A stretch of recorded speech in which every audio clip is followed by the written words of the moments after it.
داستان ایمان فروشوں کی دوسرا حصہ، صلاح الدین ایوبی کے دور کی حقیقی کہانیاں، عورت اور ایمان کی معرکہ آرائیاں۔ التمش۔ فہرست: قاہرہ میں بغاوت اور سلطان ایوبی، کھنڈیروں کی آواز، رینی الیگزینڈر کا آخری معرکہ، میرے فلسطین میں آؤں گا، وہ جو مردوں کو زندہ کرتا تھا، جب خزانہ مل گیا، اسلام کی پاسبانی کب تک کرو گے، اسلام کی بقا کچے دھاگے سے لٹک رہی تھی۔ پیش ہے مسلمان نوجوانوں کے نام۔ آپ نے اس ولولہ انگیز سلسلے کا پہلا حصہ پڑھ لیا ہے، دوسرا حصہ پیش کیا جا رہا ہے۔ ہم داستان ایمان فروشوں کی کے مصنف محترم التمش کے ممنون ہیں، جنہوں نے حکایت میں مجاہد اعظم سلطان صلاح الدین ایوبی کے دور کی قیمتی کہانیوں کا یہ سلسلہ شروع کیا۔ ان میں آپ کو وہ تمام لوازمات ملیں گے جو آپ کے اور نوجوان نسل کے مطالبوں کی تسکین کریں گے، اور ساتھ ہی ساتھ اس قومی جذبے کو بھی زندہ و بیدار کریں گے جسے ہمارا دشمن پر لذت اور تقریبی کہانیوں کے ذریعے مارنے کی کوشش کر رہا ہے۔ صلاح الدین ایوبی کے دور میں جتنی اسلام کش سازشیں ہوئی ہیں، اتنی اور کسی دور میں نہیں ہوئیں۔ صلیبیوں کو میدان جنگ میں سلطان صلاح الدین ایوبی کو شکست دینا آسان نظر نہ آیا، تو انہوں نے مسلمان امراء اور سالاروں کو ہاتھ میں لینے کے لیے جہاں بے دریغ زر و جواہرات استعمال کیے، وہاں غیر معمولی طور پر حسین اور چالاک عیسائی اور یہودی لڑکیوں کو بھی استعمال کیا۔ اس کے ساتھ ہی مسلمانوں کی نوجوان نسل کی کردار کشی کے نہایت دلکش ذرائع اختیار کیے۔ انہوں نے حسن بن صباح کے پیشہ ور قاتلوں کو بھی استعمال کیا۔ اس دور کا دشمن آج بھی ہمارا دشمن ہے اور ابھی تک وہی پرلذت حربے استعمال کر رہا ہے۔ یہ کہانیاں خود بھی سنیں، بچوں کو بھی سنائیں۔ اگر آپ سچے دل سے فحش، عریاں اور مخرب الاخلاق کہانیوں سے اپنے بچوں کو محفوظ کرنا چاہتے ہیں تو اسے اپنے گھر والوں کو ضرور سنائیے۔ آج پھر تاریخ اپنے آپ کو دہرا رہی ہے اور صلاح الدین ایوبی کو پکار رہی ہے۔ قاہرہ میں بغاوت اور سلطان ایوبی۔ فلسطین ابھی صلیبیوں کے پاؤں تلے کراہ رہا تھا۔ یروشلم صلیب پر لٹکا ہوا تھا۔ اس مقدس شہر سے خون رس رہا تھا۔ وہاں کے مسلمان جو صلیبیوں کے ظالمانہ استبداد کے شکنجے میں آئے ہوئے تھے، پس رہے تھے، تڑپ رہے تھے اور سلطان ایوبی کا انتظار کر رہے تھے۔ ان تک یہ اطلاعیں پہنچ چکی تھیں کہ سلطان ایوبی فلسطین کی سرزمین میں داخل ہو چکا ہے اور شوبک کا قلعہ مسلمانوں کے قبضے میں ہے۔ یہ ان کے لیے خوشخبری تھی، مگر یہ خوشخبری پیغام اجل ثابت ہوئی۔ صلیبیوں نے شوبک کی شکست کا انتقام یروشلم اور دیگر شہروں اور قصبوں کے مسلمانوں سے لینا شروع کر دیا تھا۔ وہ مسلمانوں کو مردہ کر دینا چاہتے تھے تاکہ وہ جاسوسی نہ کر سکیں، حملے کی صورت گیری میں صلاح الدین ایوبی کی مدد کرنے کی جرات نہ کریں۔ سب سے زیادہ مظالم کرک کے مسلمانوں پر توڑے جا رہے تھے۔ شوبک کے بعد کرک ایک بڑا قلعہ تھا جس پر صلیبیوں کو بہت ناز تھا۔ ایسا ہی ناز انہیں شوبک پر بھی تھا، مگر ان کے ناز کو سلطان ایوبی کی نہایت اچھی چال اور اس کے مجاہدین کی شجاعت نے ریت کے ذروں کی طرح بکھیر دیا تھا۔ اب صلیبی کرک کو مضبوط کر رہے تھے۔ وہاں کے مسلمان باشندوں پر تشدد ایک احتیاطی تدبیر تھی۔ صلیبیوں کو یہ وہم ہو گیا تھا کہ مسلمان جاسوسی کرتے ہیں، چنانچہ یہاں بھی انہوں نے شوبک کی طرح مشتبہ مسلمانوں کو بیگار کیمپ میں پھینکنا شروع کر دیا تھا۔ فلسطین کی فتح ہمارا ایک عظیم مقصد ہے، مگر کرک سے مسلمانوں کو نکالنا اس سے بھی عظیم تر مقصد ہونا چاہیے۔ جاسوسوں کا ایک گروہ کا سربراہ سلطان ایوبی کو بتا رہا تھا۔ وہ طلت چنگیز نام کا ایک ترک تھا جو 6 جاسوسوں کو شوبک سے بھاگے ہوئے عیسائی باشندوں کے بحروپ میں کرک سے لے گیا تھا۔ وہ 3 مہینوں بعد واپس آیا تھا۔ سلطان ایوبی کو علی بن سفیان کی موجودگی میں وہاں کے حالات بتا رہا تھا۔ صلیبی فوج جو بھاگ کر کرک پہنچی تھی، اس کے متعلق اس نے بتایا کہ خاصی بری حالت میں ہیں اور فوری طور پر لڑنے کے قابل نہیں۔ اس ہاری ہوئی فوج نے کرک میں جاتے ہی مسلمانوں کا جینا حرام کر دیا۔ اندھا دن گرفتاریاں شروع ہو گئیں۔ مسلمان عورتوں نے باہر نکلنا چھوڑ دیا۔ جہاں کسی مسلمان پر ذرا شک ہوتا اسے پکڑ کر بیگار کیمپ میں لے جاتے، جہاں انسان ایسا مویشی بن جاتا ہے جو بول نہیں سکتا، صبح کے اندھیرے سے رات کے اندھیرے تک کام کرتا، سوکھی روٹی اور پانی پر زندہ رہتا۔ ہم نے وہاں زمین دوز مہم چلائی کہ جتنے مسلمان جو ان میں ہیں یا لڑنے کی عمر میں ہیں وہ یہاں سے نکل کر شوبک پہنچے اور فوج میں بھرتی ہو جائیں، تاکہ کمک کا انتظار کیے بغیر کرک پر حملہ کیا جا سکے۔ چنگیز ترک نے کہا، ہماری موجودگی میں کچھ لوگ وہاں سے نکل آئے تھے، لیکن یہ کام ایک تو اس لیے مشکل ہے کہ ہر طرف صلیبی فوج پھیلی ہوئی ہے، اور دوسری مشکل یہ ہے کہ اپنے کنبوں خصوصاً عورتوں کو وہ عیسائیوں کے رحم و کرم پر چھوڑ کر نہیں آ سکتے تھے۔ فوری ضرورت یہ ہے کہ کرک پر حملہ کیا جائے اور مسلمانوں کو نجات دلائی جائے۔ اس سے پہلے ایک اور جاسوس یہ اطلاع دے چکا تھا کہ صلیبیوں کی اسکیم اب یہ ہے کہ سلطان ایوبی کرک کا محاصرہ کرے گا تو صلیبیوں کی ایک فوج جو ایک صلیبی حکمران ریمانڈ کے زیر کمان ہے عقب سے حملہ کرے گی۔ سلطان ایوبی نے پہلے ہی اپنے فوجی سربراہوں سے کہہ دیا تھا کہ صلیبی عقب سے حملہ کریں گے۔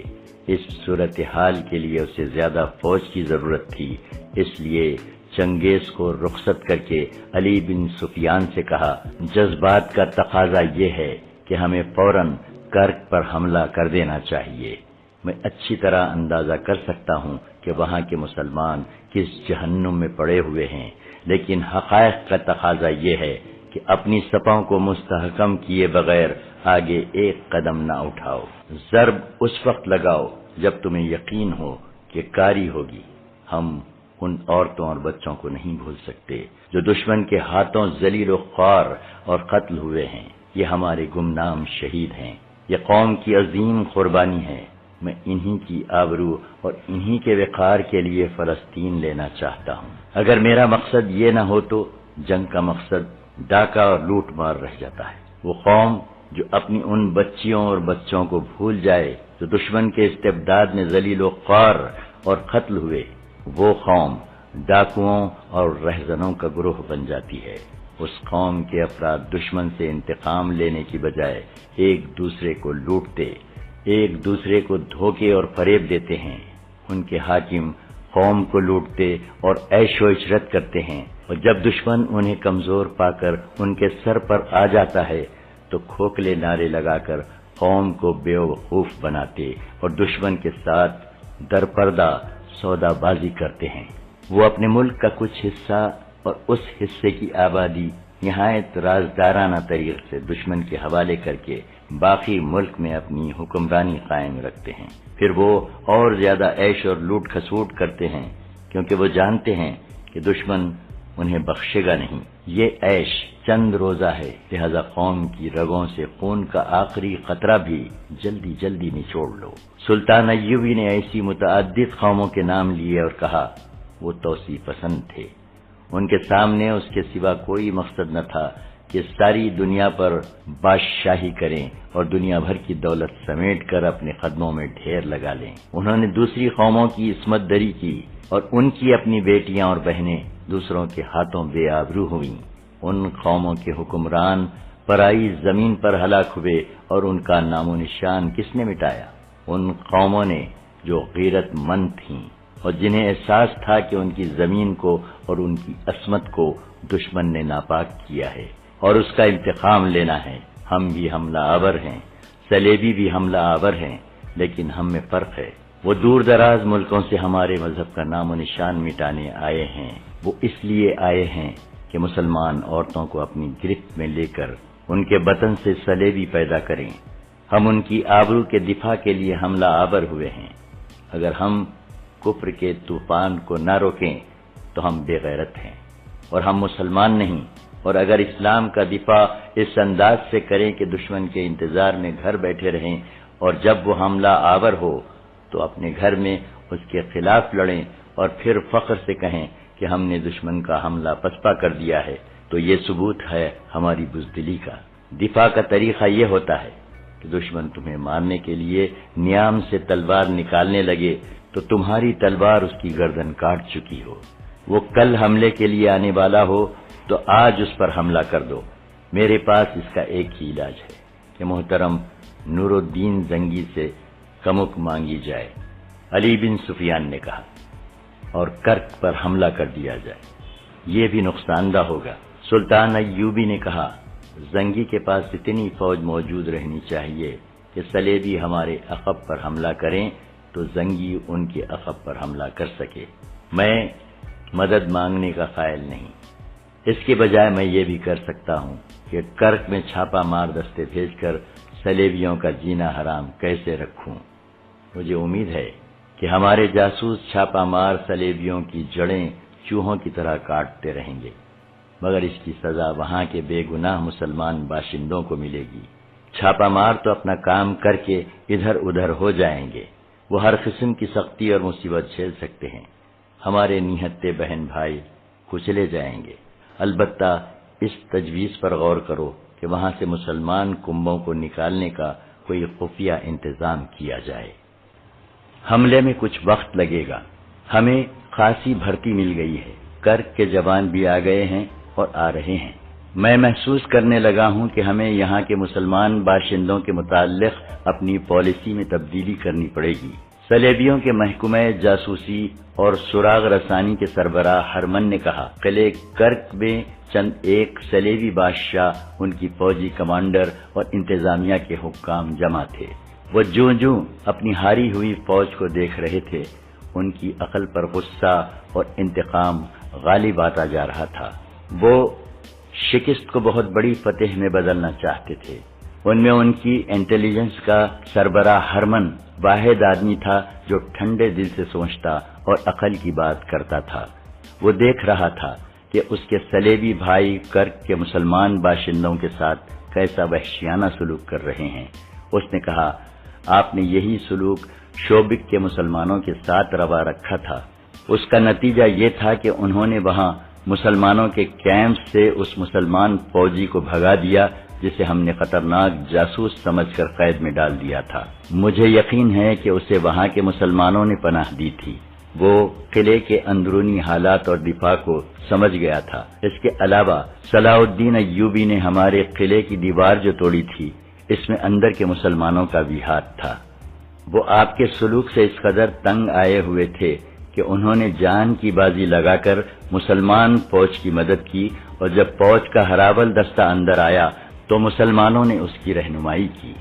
اسی لیے ہم کرک کے مسلمانوں کا دم خم توڑ رہے ہیں کہ ان میں جذبہ اور ہمت ہی نہ رہے۔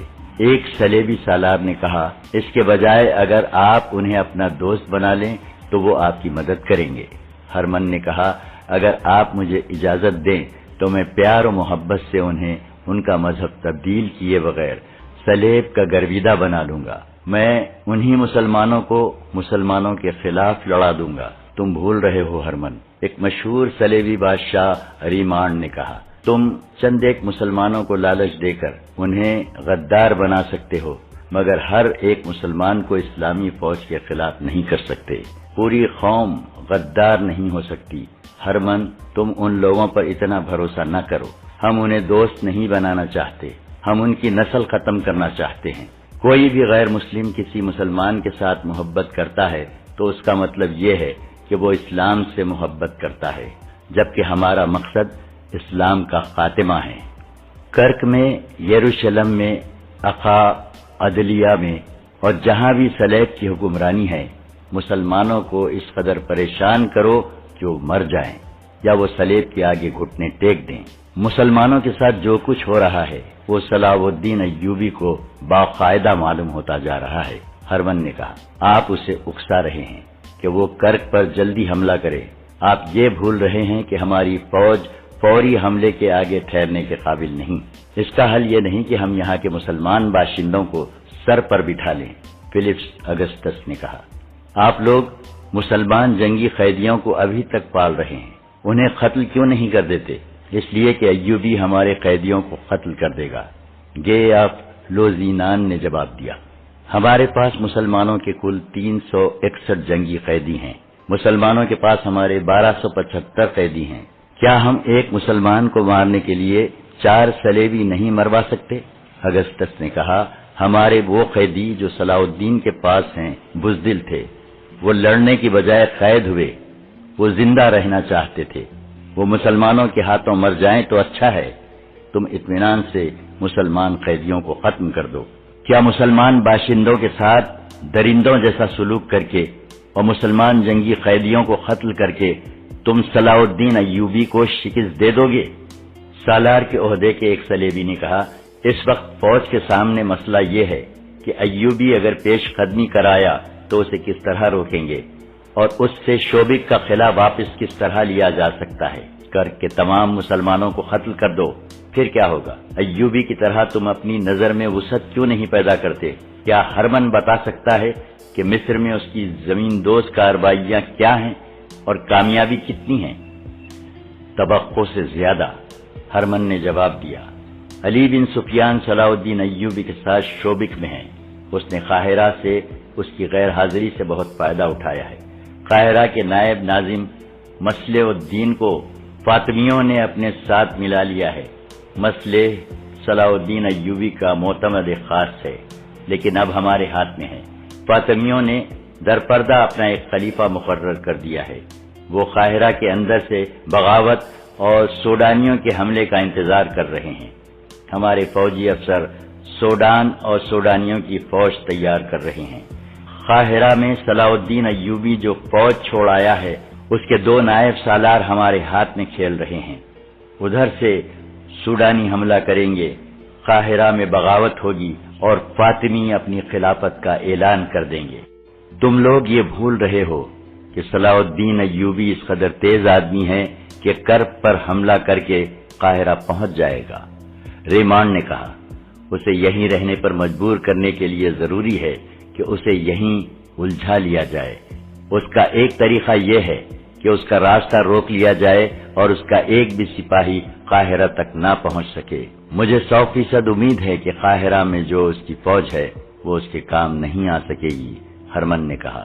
میرے آدمیوں نے فوج میں اس قسم کے شکوک پیدا کر دیے ہیں کہ انہیں قاہرہ میں پیچھے چھوڑ کر مال غنیمت سے محروم کر دیا گیا ہے، اور یہ بھی کہ شوبک کے سینکڑوں عیسائی لڑکیاں صلاح الدین ایوبی کے ہاتھ آئی ہیں جو اس نے وہاں فوج کے حوالے کر دی ہیں۔ میری کامیابی یہ ہے کہ میں نے مسلمان فوجی حکام ہی کے منہ میں یہ افواہیں ڈال کر ان کی فوج میں پھیلائی ہیں۔ میں نے ایسے حالات پیدا کر دیے ہیں کہ قاہرہ کی تمام فوج سوڈانیوں کا ساتھ دے گی اور صلاح الدین ایوبی کو بغاوت رد کرنے کے لیے یہاں سے تمام فوج لے جانی پڑے گی، مگر یہ فوج اس وقت تک وہاں پہنچے گی جب قاہرہ ایک بار پھر فاطمی خلافت کی گدی بن چکا ہوگا اور وہاں سوڈان کی فوج قابض ہوگی۔ ضروری نہیں کہ ہم یہاں صلاح الدین ایوبی پر حملہ کریں اور اسے روکیں، ہم اسے بھٹکنے کے لیے کھلا چھوڑ دیں گے، ہم اسے مسلمانوں کے ہاتھوں مروائیں گے۔ ہرمن نے زور دے کر کہا، آپ ابھی تک مسلمان کی نفسیات نہیں سمجھ سکے، یہی وجہ ہے کہ آپ میری بعض کارگر باتیں نظر انداز کر دیتے ہیں۔ مسلمان اگر فوجی ہو اور اس کے دماغ میں ٹریننگ کے دوران یہ بٹھا دیا جائے کہ وہ ملک اور قوم کا محافظ ہے تو وہ ملک اور قوم کی خاطر جان قربان کر دیتا ہے۔ دنیا کی بادشاہی اس کے قدموں میں رکھ دو، وہ سپاہی رہنا پسند کرے گا، قوم سے غداری نہیں کرے گا۔ اگر اسی فوجی میں جنسی لذت، شراب نوشی اور عہدوں کی خواہش پیدا کر دو تو وہ اپنا مذہب بھی داؤ پر لگا دیتا ہے۔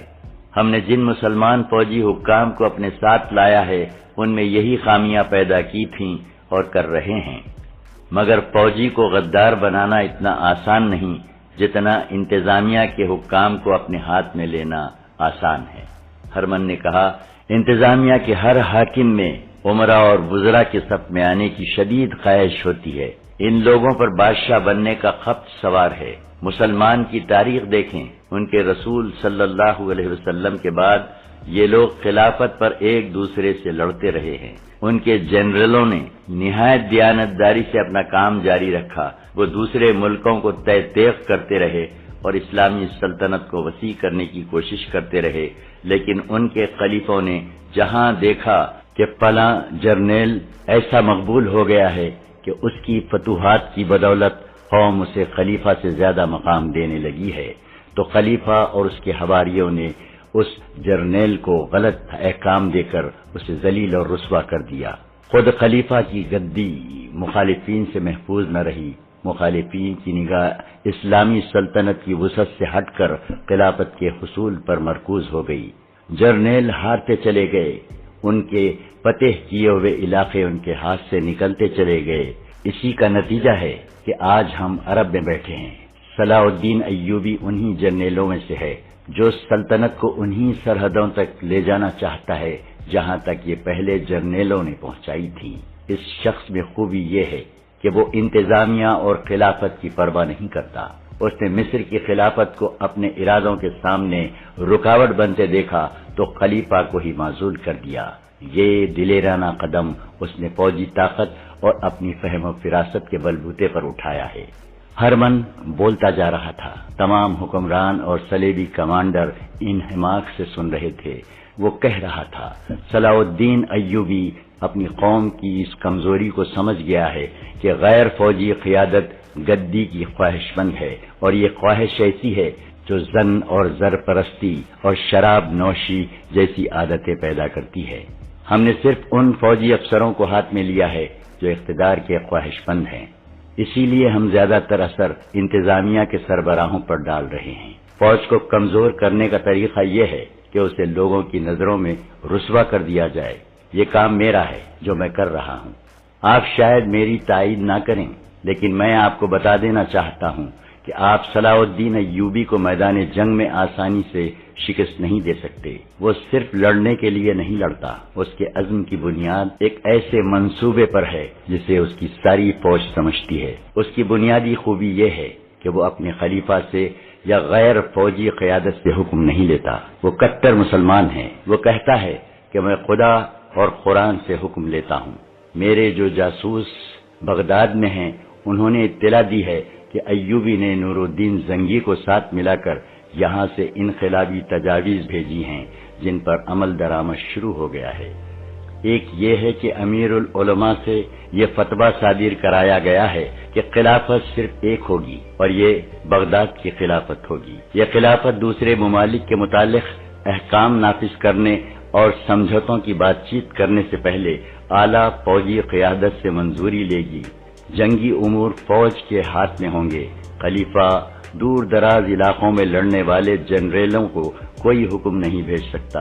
تیسرے یہ کہ خلیفہ کا نام خطے میں نہیں لیا جائے گا، اور خلافت کا اثر و رسوخ ختم کرنے کے لیے ایوبی نے حکم جاری کروا دیا ہے کہ خلیفہ یا اس کے نائب یا کوئی خلے دار وغیرہ جب دورے وغیرہ کے لیے باہر نکلیں گے تو لوگوں کو راستے میں کھڑے ہونے، نعرے لگانے اور سلام کرنے کی اجازت نہیں ہوگی۔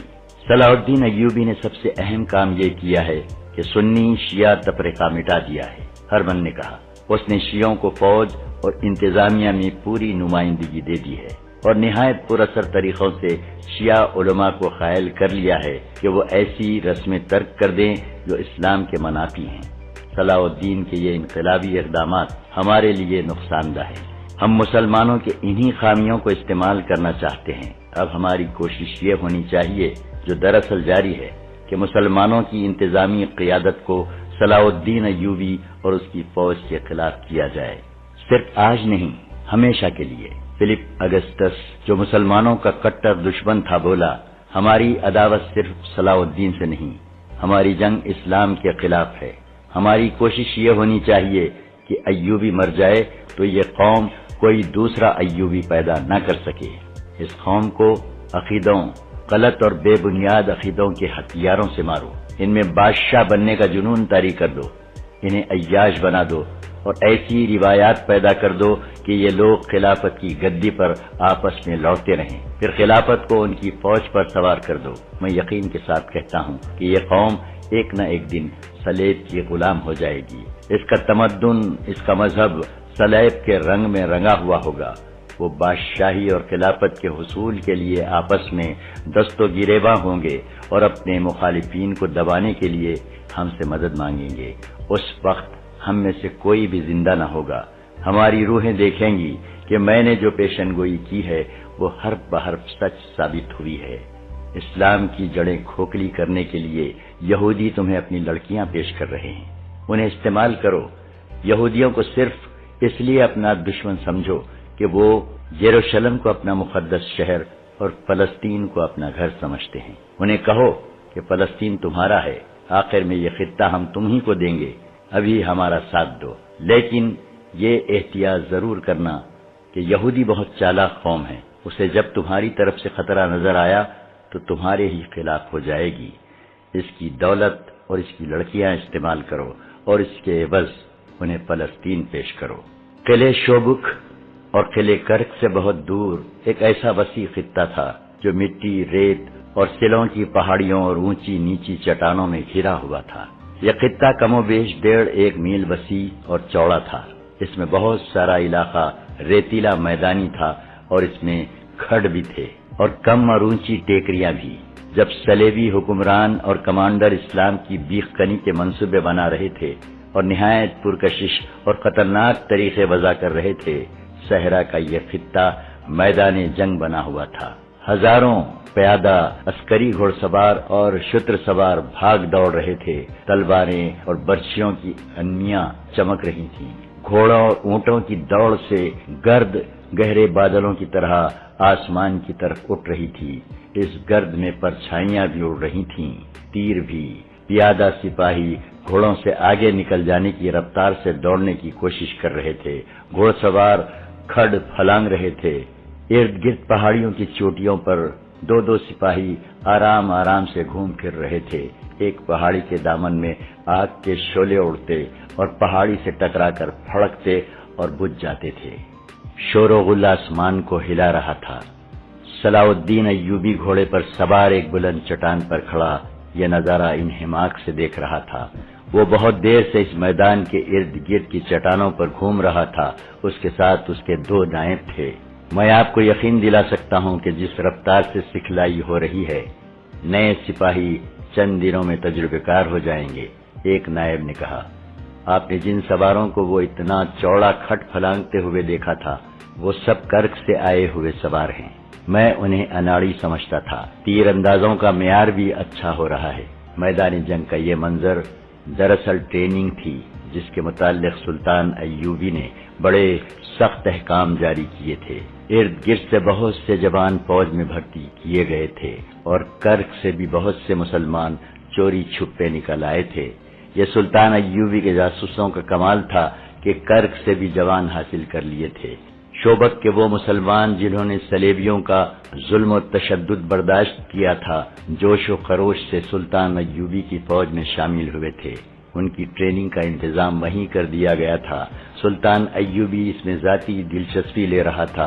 اسے اس کے نائب یقین دلا رہے تھے کہ وہ نئی بھرتی کو تھوڑے سے عرصے میں پختہ کار بنا دیں گے۔ سپاہی صرف ہتھیاروں کے استعمال اور جسمانی پھرتی سے تجربہ کار نہیں بن سکتا۔ سلطان ایوبی نے کہا، عقل اور جذبے کا استعمال ضروری ہے۔ مجھے ایسی فوج کی ضرورت نہیں جو اندھا دھند دشمن پر چڑھ دوڑے اور صرف ہلاک کرے۔ مجھے ایسی فوج چاہیے جسے معلوم ہو کہ اس کا دشمن کون ہے اور اس کے عزائم کیا ہیں۔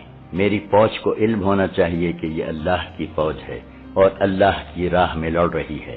جوش و خروش جو میں دیکھ رہا ہوں بہت ضروری ہے، مگر مقصد واضح نہ ہو، اپنی حیثیت واضح نہ ہو تو یہ جوش جلدی ٹھنڈا پڑ جاتا ہے۔ انہیں بتاؤ اور ذہن نشین کراؤ کہ ہم فلسطین کیوں لینا چاہتے ہیں۔